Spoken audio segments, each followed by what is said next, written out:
नमस्कार दोस्तों, मेरा नाम है राजके वर्मा और आप देख रहे हैं रिपोर्टर जी। अगर आपने रिपोर्टर जी चैनल को अभी तक सब्सक्राइब नहीं किया तो सबसे पहले चैनल को सब्सक्राइब जरूर करें, लाइक और कमेंट्स करना बिल्कुल ना भूलें। चलिए आज इस वीडियो में बात करेंगे एक बार फिर से दिल्ली में होने वाले 2025 के विधानसभा चुनाव की।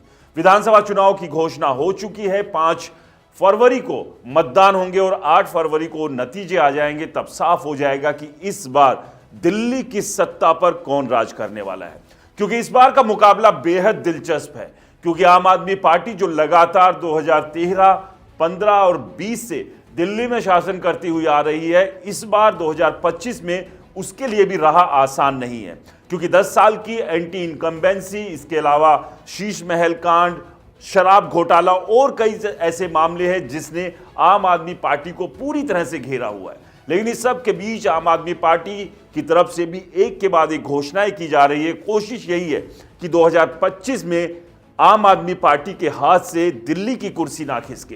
क्योंकि अगर इस बार आम आदमी पार्टी के हाथ से दिल्ली की कुर्सी खिसकती है तो आप समझिए आम आदमी पार्टी का पतन जो है वो निश्चित होगा। और ये बात अरविंद केजरीवाल और उनकी पूरी कंपनी अच्छे से जानती है। लेकिन इस सब के बीच पोस्टर वॉर भी जो है वो लगातार दिल्ली में छिड़ी हुई है, और खास तौर से आम आदमी पार्टी और बीजेपी में।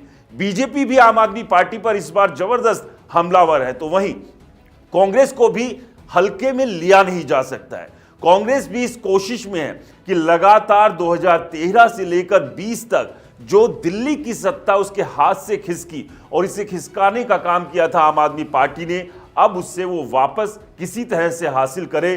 कम से कम सत्ता ही ना मिले तो जो जमीन राजनीतिक वो अपनी खो चुकी है उस जमीन को वापस पा ले। और इसके लिए कांग्रेस अच्छे से जानती है कि उसे इस बार बीजेपी नहीं बल्कि आम आदमी पार्टी के ऊपर हमला करना होगा।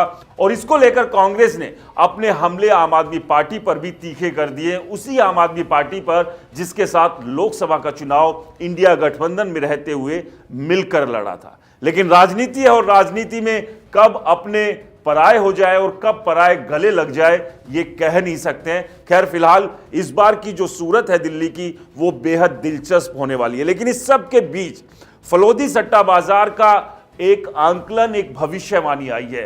ये भविष्यवाणी फिलहाल अभी के हालात के मद्देनजर है, क्योंकि अब चुनाव यहां से और तेजी से आगे बढ़ेगा और ऐसे में बहुत सारी चीजें उसके साथ साथ बदल सकती है। लेकिन आज के हालात में फलोदी सट्टा बाजार क्या कहता है?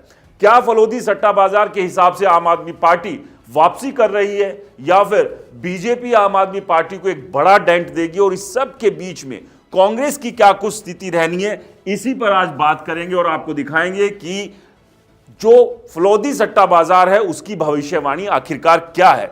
आम आदमी पार्टी, बीजेपी या कांग्रेस इस बार फलोदी सट्टा बाजार के हिसाब से दिल्ली के विधानसभा में कौन बाजी मारता हुआ दिखाई दे रहा है? क्योंकि तीनों पार्टियों ने अपना पूरा का पूरा जोर, पूरा का पूरा दम, पूरा का पूरा दमखम 2025 के दिल्ली के विधानसभा चुनाव में लगाया हुआ है। और उस सब को लेकर तैयारियां, रणनीति 0 से लेकर 100 तक की बन रही है।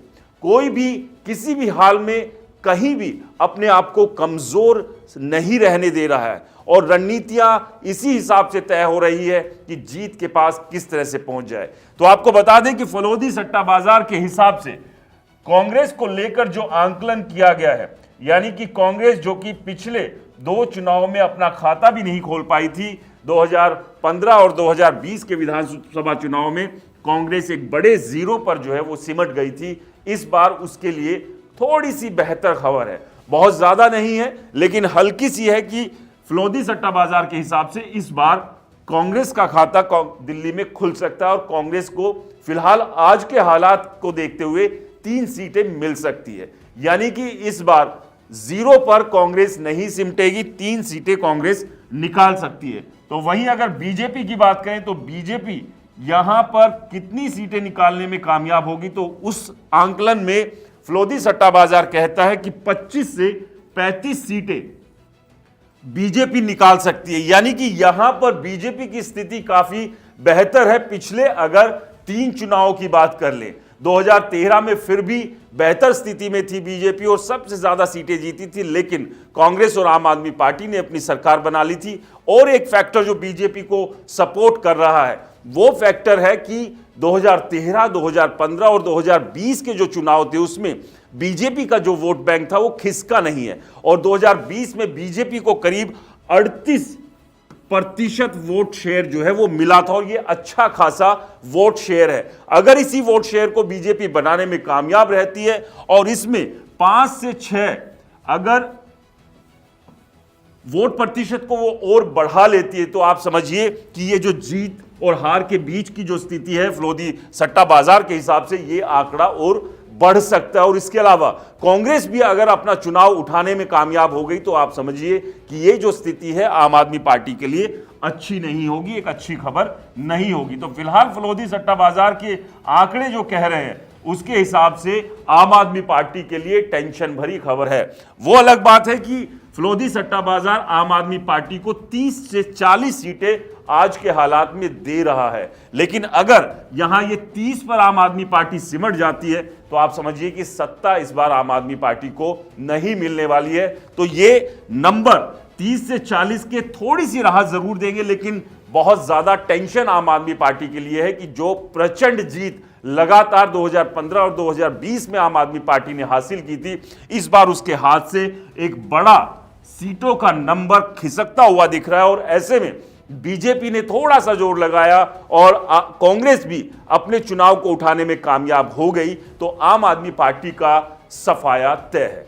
आपको क्या लगता है 2025 के विधानसभा चुनाव में आम आदमी पार्टी, बीजेपी या कांग्रेस कौन बाजी मारेगा? हमें कमेंट्स कर जरूर बताएं। नमस्कार।